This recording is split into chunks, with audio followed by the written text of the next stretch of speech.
श्री स्वामी समर्थ. थांबा. जर तुमची राशी वृषभ असेल तर पुढील काही मिनिटे हा व्हिडिओ अजिबात स्किप करू नका. तुमच्या आयुष्यात सध्या जे काही घडतंय, जे काही लहान मोठे त्रास तुम्हाला देत आहेत, त्यामागे फक्त नशीब किंवा तुमची वेळ वाईट आहे असं नाही आहे. तुमच्या अत्यंत जवळचीच, तुमच्याच अन्नावर वाढलेली किंवा तुमच्यावर रोज हसून बोलणारी एक व्यक्ती तुमच्या पाठीमागे असा काही कट रचते ज्याची तुम्ही स्वप्नातही कल्पना केली नसेल. वृषभ राशीच्या लोकांचा स्वभाव कसा असतो? शांत, सहनशील, प्रामाणिक आणि कुणाचंही वाईट न चिंतणारा. पण तुमची हीच भूतदया, तुमचा हाच चांगुलपणा आज तुमच्यासाठी सर्वात मोठा सापळा बनलाय. तुम्हाला असं वाटतंय का की काही दिवसांपासून घरात उगाचच कटकटी वाढल्यात, हातात आलेला पैसा अचानक कुठेतरी निघून जातोय, किंवा ज्या माणसावर तुम्ही डोळे झाकून विश्वास ठेवला तोच माणूस आज तुमच्याशी विचित्र वागतोय? जर तुमच्या मनातही अशी शंका येत असेल तर समजून जा की ग्रहांची चाल बदलली आहे आणि तुमच्या विरोधात चक्रव्यूह रचलं गेलंय. आजच्या या व्हिडिओमध्ये मी तुम्हाला अशा 3 शत्रूंची ओळख पटवून देणार आहे जे तुमच्या अगदी जवळ आहेत, पण तुम्ही त्यांना ओळखू शकलेला नाही आहात. इतकेच नाही तर हे शत्रू तुमच्यावर कसा वार करणार आहेत, तुम्हाला कोणत्या 3 मोठ्या चुका टाळायच्या आहेत आणि या संकटातून सही सलामत बाहेर पडण्यासाठी कोणता अचूक उपाय करायचा आहे, हे सर्व मी तुम्हाला टप्प्याटप्प्याने सांगणार आहे. व्हिडिओ शेवटपर्यंत नक्की ऐका. हा व्हिडिओ शेवटपर्यंत पाहिल्यावर तुमच्या डोळ्यावरील अंधश्रद्धेची आणि आंधळ्या विश्वासाची पट्टी नक्कीच निघेल. पुढे जाण्यापूर्वी तुमच्या इष्टदेवतेचे नाव घ्या आणि जय शनिदेव कमेंटमध्ये नक्की लिहा. तर जेव्हा तुम्ही तुमच्या देवाचे नाव मनापासून लिहिता तेव्हा विश्वातील सकारात्मक ऊर्जा तुम्हाला या संकटाशी लढण्याची ताकद देते. चला तर मग जाणून घेऊया तुमच्या राशीवर सध्या कोणता ग्रह कोपला आहे आणि त्यातून कसं जगायचं. वृषभ राशीचा स्वामी ग्रह आहे शुक्र. ज्योतिषशास्त्रानुसार शुक्र हा प्रेम, सौंदर्य, स्थैर्य, सुख, समृद्धी आणि अथांग पैशाचा कारक मानला जातो. यामुळेच वृषभ राशीच्या जातकांमध्ये एक वेगळी शांतता, आकर्षण आणि कामाबद्दल प्रचंड निष्ठा असते. तुम्ही सहजासहजी कुणाच्या भानगडीत पडत नाही. आपल्या विश्वात मस्त राहणे, मेहनतीने पैसे कमावणे आणि आपल्या कुटुंबाला जपणे हाच तुमचा मूळ स्वभाव आहे.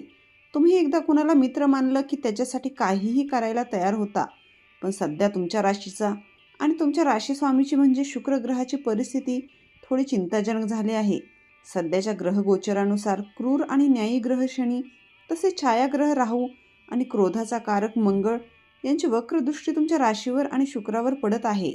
जेव्हा शनी आणि राहूची वक्रदृष्टी शुक्रावर पडते तेव्हा माणसाच्या आयुष्यात अचानक उलथापालथ सुरू होते. जे लोक कालपर्यंत तुमची स्तुती करत होते तेच लोक आज तुमच्या विरुद्ध कटकारस्थान करू लागतात. मंगळाच्या प्रभावामुळे तुमच्या आसपासच्या लोकांमध्ये मत्सर आणि द्वेष वाढीत लागतो. तुम्हाला वाटतं की तुमची स्थिरता आणि तुमचा प्रामाणिकपणा हे तुमचे गुण आहेत, पण या ग्रहस्थितीमुळे तुमचे हेच गुण शत्रूंसाठी संधी ठरत आहेत. शत्रूला नीट ठाऊक आहे की वृषभ राशीची व्यक्ती लवकर शंका घेत नाही.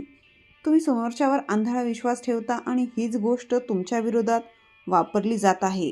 तुमचे शत्रू तुमच्या शांत स्वभावाचा गैरफायदा घेत आहेत.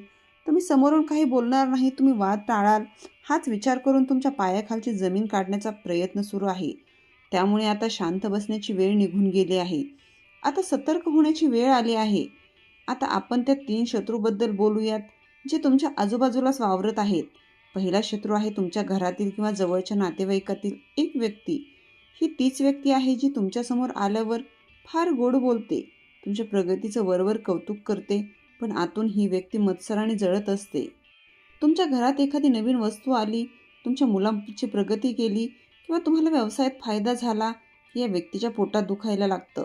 ही व्यक्ती घरातल्या माणसांमध्ये फूट पाडण्याचे काम करत आहे. कुणाचे तरी कान भरणे, तुमच्याबद्दल इतरांच्या मनात गैरसमज पसरवणे आणि घरात सतत अशांतता कशी राहील हे पाहणे, हाच या व्यक्तीचा छुपा अजेंडा आहे. दुसरा शत्रू आहे तुमच्या कामाच्या ठिकाणचा किंवा व्यवसायातील सहकलाकार, सहकारी. नोकरी करत असाल तर तुमच्यासोबत काम करणारी, तुमच्यासोबत जेवण करणारी ही व्यक्ती असू शकते. ही व्यक्ती तुमच्या पाठीमागे वरिष्ठांचे कान भरते. तुम्ही केलेल्या मेहनतीचे श्रेय स्वतःकडे कसे घेता येईल किंवा तुम्ही कशी एखादी मोठी चूक कराल आणि अडचणीत सापडाल याच्या शोधात ही व्यक्ती असते. व्यवसायात असाल तर तुमच्या पार्टनरवर किंवा जवळच्या कर्मचाऱ्यावर डोळे झाकून विश्वास ठेवू नका. हा सहकारी तुमच्या विश्वासाचा घात करून तुमच्या व्यवसायातील गुप्त माहिती प्रतिस्पर्ध्यांना पुरवत असण्याची दाट शक्यता आहे. तिसरा आणि सर्वात धोकादायक शत्रू आहे तुमचं प्रेम किंवा वैयक्तिक नात्यातील व्यक्ती, ज्याच्यावर तुम्ही स्वतःपेक्षा जास्त विश्वास ठेवला, ज्याला तुम्ही तुमच्या आयुष्यातील सर्वात महत्त्वाचे स्थान दिले. तीच व्यक्ती आज तुमची भावनिक आणि आर्थिक फसवणूक करत आहे. ही व्यक्ती तुमच्या भावनांशी खेळत आहे. तुम्हाला गरज असताना ही व्यक्ती दूर पळेल, पण स्वतःच्या स्वार्थासाठी तुमचा वापर करून घेईल. या नात्यात तुम्हाला प्रेमाऐवजी फक्त मानसिक त्रास आणि आर्थिक नुकसान सहन करावे लागत आहे. या तिन्ही शत्रूंना वेळेवर ओळखणे आणि त्यांच्यापासून 2 हात लांब राहणे आता अत्यंत गरजेचे झाले आहे. हे शत्रू तुमच्यावर थेट वार करणार नाहीत, तर अतिशय चलाखीने आणि नियोजन पद्धतीने 3 मार्गांनी हल्ला करतील. पहिला मार्ग म्हणजे तुमच्यावर खोटे आणि गंभीर आरोप करणे. नोकरी किंवा व्यवसायाच्या ठिकाणी तुम्ही न केलेल्या चुकांचे खापर तुमच्या डोक्यावर फोडले जाऊ शकते. कामात अफरातफर केली, पैसे खाल्ले किंवा कामात हलगर्जीपणा केला असा खोटा आरोप लावून तुमची प्रतिष्ठा आणि नोकरी धोक्यात आणण्याचा प्रयत्न केला जाईल. समाजात तुमची जी मान सन्मान आणि पत आहे ती धुळीस मिळवण्याचे हाच यामागचा मुख्य उद्देश असेल. दुसरा मार्ग म्हणजे आर्थिक फसवणूक. हे शत्रू तुम्हाला एखाद्या खोट्या संकटाचे नाटक दाखवून त्यांच्याकडून मोठे पैसे उकळू शकतात. मला फार मोठी अडचण आहे, काही दिवसात पैसे परत देतो असे सांगून हे लोक तुमचे कष्टाचे पैसे घेतील आणि नंतर हात वर करतील, किंवा तुम्हाला एखाद्या अशा चुकीच्या व्यवहारात किंवा गुंतवणुकीत अडकवतील जिथे तुमचे कष्टाचे पैसे कायमचे बुडतील. काळात कोणावरही आर्थिक विश्वास ठेवणे म्हणजे स्वतःच्या पायावर कुऱ्हाड मारून घेण्यासारखे आहे. तिसरा आणि अत्यंत भावनिक वार म्हणजे रक्तातल्या नात्याचा शेवट.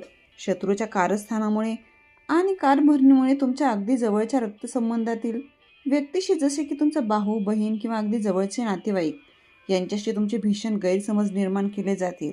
ज्या नात्यात कधी काळी प्रचंड प्रेम होते तिथे संशयाची भिंत उभी केली जाईल. हे गैरसमज इतके वाढतील की बोलणे पूर्णपणे बंद होईल आणि नाते कायमचे तुटण्याच्या वळणावर येईल. विचार करा, जेव्हा घरातीलच रक्ताची माणसं एकमेकांचे वैरी बनतात तेव्हा संपूर्ण कुटुंब कसे उद्ध्वस्त होते. घरातील शांतता निघून जाते, वृद्ध आईवडिलांना मानसिक त्रास होतो आणि शत्रू मात्र दूर उभा राहून तुमच्या या दुःखाचा आनंद घेत असतो.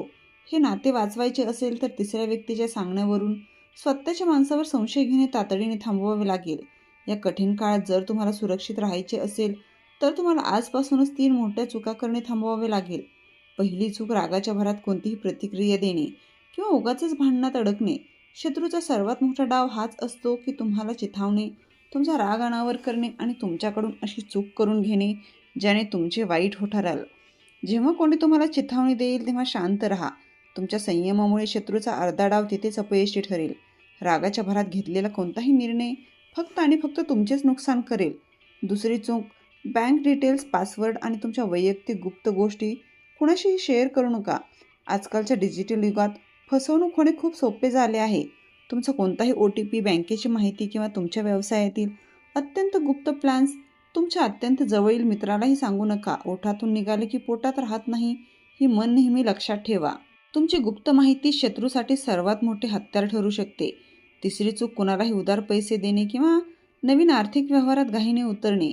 येत्या काही दिवसात जर कोणी तुमच्याकडे पैसे मागण्यासाठी आले किंवा तुम्हाला अचानक फार मोठा नफा मिळवून देणारी एखादी स्कीम सांगत असेल तर त्याला स्पष्टपणे नकार द्या.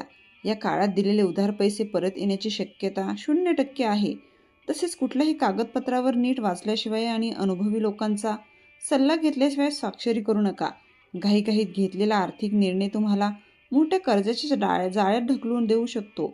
आता या सर्व संकटामधून, शत्रूच्या कारस्थानातून आणि ग्रहांच्या वाईट प्रभावातून बाहेर पडण्यासाठी एक अचूक आणि अत्यंत प्रभावी उपायाबद्दल जाणून घेऊयात. हा उपाय अतिशय श्रद्धा आणि नियमाने करायचा आहे. आवश्यक साहित्य: 1 सुका नारळ ज्यात पाणी नसेल, 50 ग्रॅम काळे तीळ, 50 ग्रॅम गूळ आणि थोडेसे मोहरीचे तेल. वेळ आणि दिवस: हा उपाय शनिवारी संध्याकाळी सूर्यास्तानंतर करायचा आहे. सर्वात आधी एका सुक्या नारळाच्या वरच्या बाजूला लहान छिद्र करा. त्या नारळामध्ये काळे तीळ आणि बारीक केलेला गूळ पूर्णपणे भरा. छिद्र बंद करा.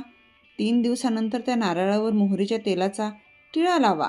आता हा नारळ हातात धरून तुमच्या इष्टदेवतेचे ध्यान करा आणि मनातल्या मनात शत्रूच्या त्रासापासून मुक्ती मिळवण्यासाठी प्रार्थना करा. त्यानंतर ओम शनेश्वराय नमः किंवा ओम राहावे नमः या मंत्राचा 108 वेळा जप करा. जप पूर्ण झाल्यावर हा नारळ घेऊन एखाद्या पिंपळाच्या झाडाजवळ किंवा मारुतीच्या मंदिरात घेऊन जा. झाडाच्या मुळाशी किंवा मंदिराच्या परिसरात तो नारळ शांतपणे ठेवून द्या. नारळ ठेवल्यानंतर तिथून निघताना मागे वळून अजिबात पाहू नका. थेट आपल्या घरी या आणि घरी आल्यावर हातपाय स्वच्छ धुवा. हा उपाय केल्याने तुमच्यावरील सर्व नकारात्मक ऊर्जा, शनी आणि राहूचा वाईट प्रभाव आणि शत्रूंची वाईट दृष्टी त्या नारळासोबत निघून जाते. हा उपाय सलग 3 शनिवारी केल्यास तुम्हाला तुमच्या आयुष्यात चमत्कारिक बदल दिसून येतील. बंधू आणि भगिनींनो, वेळ कधीच एकसारखी राहत नाही. ग्रह फिरतात तशी माणसाची वेळही बदलते. गरज असते ती फक्त योग्य वेळी सतर्क होण्याची आणि योग्य उपाय करण्याची. जर तुम्हाला हा व्हिडिओ आवडला असेल, यात दिलेली माहिती आणि दिलेला सल्ला मोलाचा वाटला असेल तर या व्हिडिओला आत्ताच एक लाईक करा व चॅनलला सबस्क्राईब करा.